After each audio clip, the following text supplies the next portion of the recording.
What is going on, people, and welcome back to the channel. In this video we're going to be doing an update video to how speed cameras work.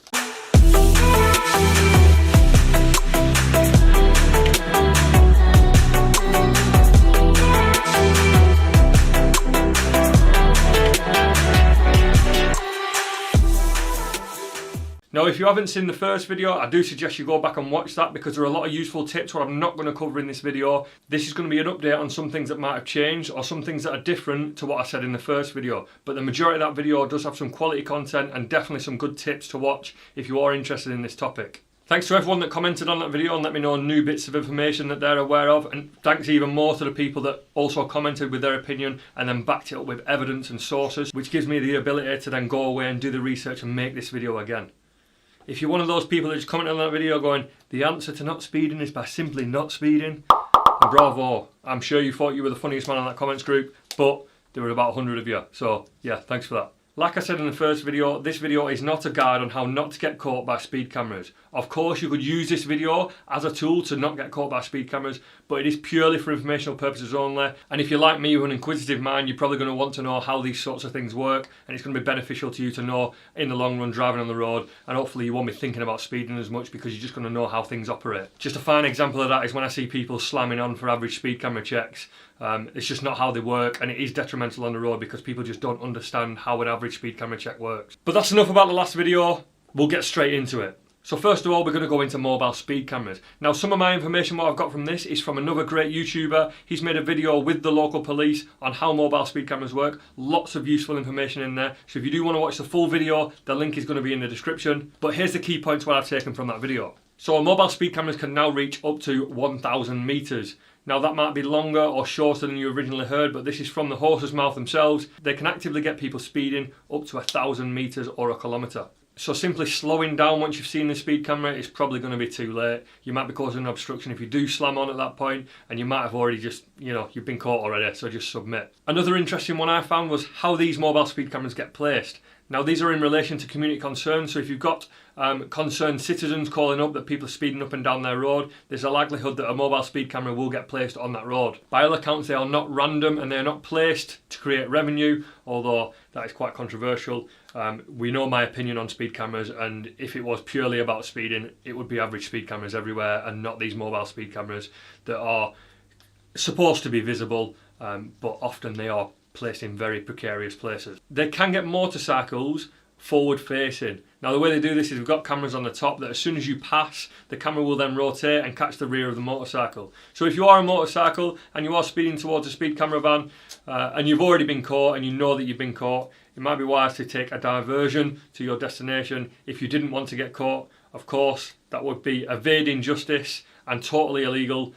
But once you drive past that speed camera wagon, they can turn the camera and have a look at your registration plate, and I'm sure timestamps on each camera will just relate the two bits of data, and yeah, you're bang to right speeding. Mobile speed cameras do not need signage around them to identify the speed camera. This is something what I was wrong in the past video. I thought they did need signage, but now they do not. If it's a fixed speed camera, it does need the signage, but a mobile speed camera does not.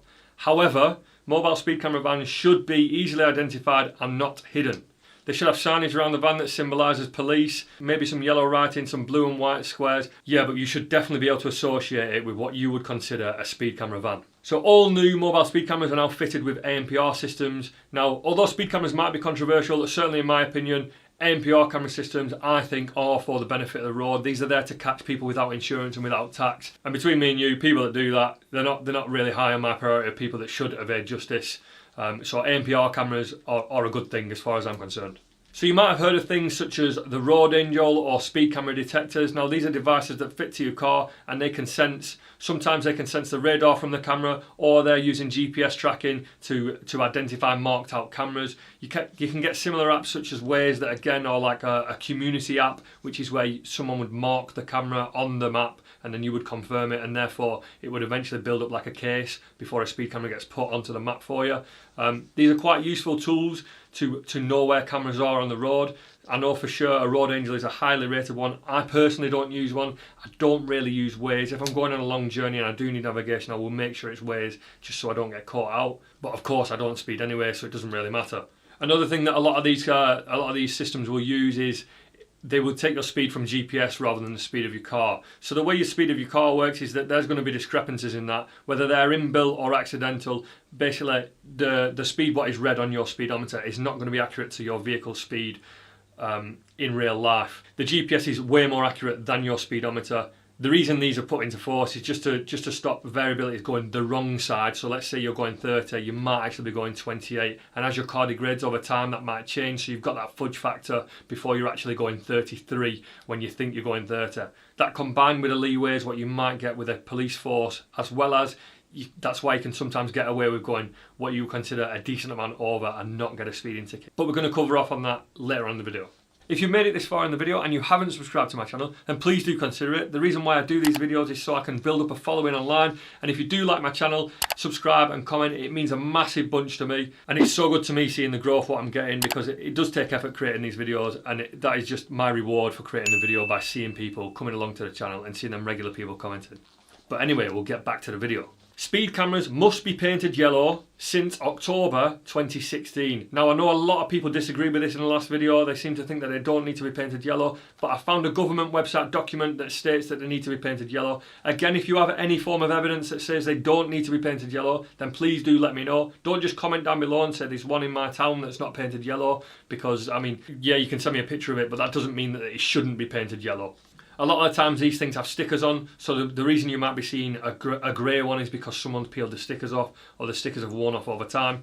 But yeah, for sure, the government has released that all cameras should be painted yellow as of October 2016.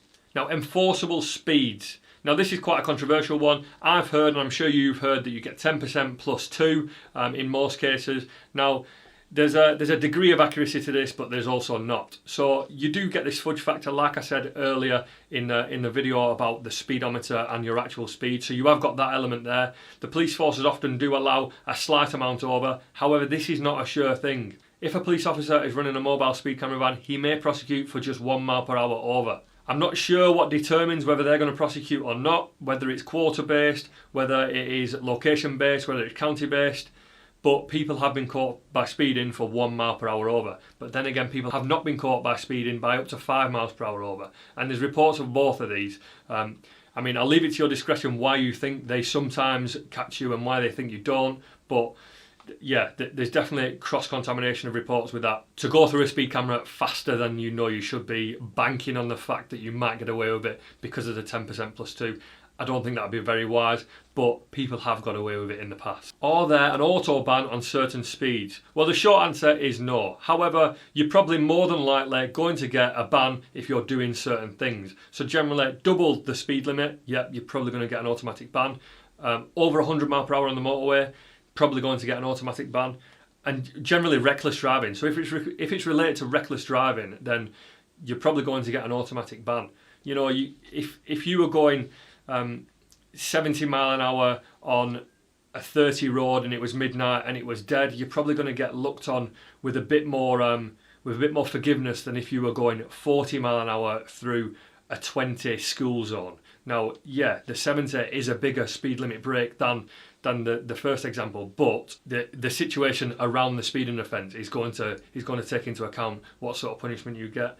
So although there's no auto ban on it, yeah, you would definitely be unwise to go more than double the speed limit or over 100 on the motorway, because it is very, very likely that you are going to get an automatic ban.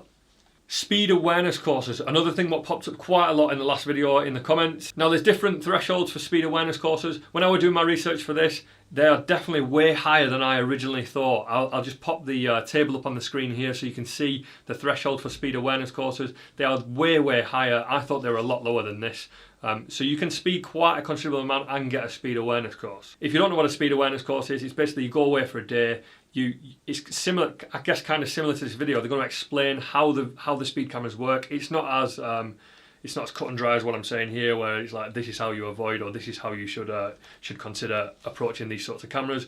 But it's teaching you about the road sense around cameras and how many cameras there are in your certain county and how many are in use and that sort of stuff. You can only do these once every 3 years. So if you get caught speeding and you're within the threshold, you can do a speed awareness course. If you get caught speeding the next year and you've already done your speed awareness course that year, and you were still within the threshold, you wouldn't be able to do another speed awareness course. You would probably get a fixed penalty notice for that speeding thereafter. If once the 3 years has passed and the speed awareness course has now come off your record, you can then go and do another speed awareness course if you get caught speeding again. Your speed awareness course is not saved against your driving licence. That's a fully separate database, and that is solely there just to see when you last did your speed awareness course and whether you're eligible for one in the future. That being said, it is up to you to inform your insurer that you've done a speed awareness course, and often this will change your premium policy the exact same way 3 points will. I know for sure when I had my last speed awareness course, I rung my insurer just to check the difference between 3 points and a speed awareness course, and it was the same number, which gave me a bit of a question as to why I'm going to be paying for a speed awareness course, I'm going to be taking a day off work, and you need to evaluate whether it's worth it for you. I ended up doing the speed awareness course just because I thought it'd be quite an interesting day, and obviously I'm speeding and I should be made more aware of why I'm speeding and why I shouldn't speed. But yeah, just be aware that it's not avoiding points as such, because the insurers still look at it the same way, or certainly my insurer looked at it the same way. Fixed cameras, again, they should all be painted yellow. We've already been through that. I'm not gonna flog a dead horse at this point. But they should all be painted yellow, and they should have signage. So fixed cameras should definitely have signage around it, letting you know that you're approaching a speed camera. I'm not sure how much you'd get away with that if you were to contest that the speed cameras didn't have signage around it at a later date, because ultimately you are speeding, and yeah, that's the bottom fact. You're breaking the law, and frankly, disagree with it or like it, it's not a secret that you can't speed. We know that we're doing it wrong when we do it. But that's just a risk you're taking. But that concludes the update for this video. Like I said, if you didn't watch the first one, then I do suggest you go and watching the first one. If you did enjoy the video, then please do comment, like and subscribe. This channel is growing massively in the past few months. I think I've got 400 subscribers in the last month, which is absolutely mental.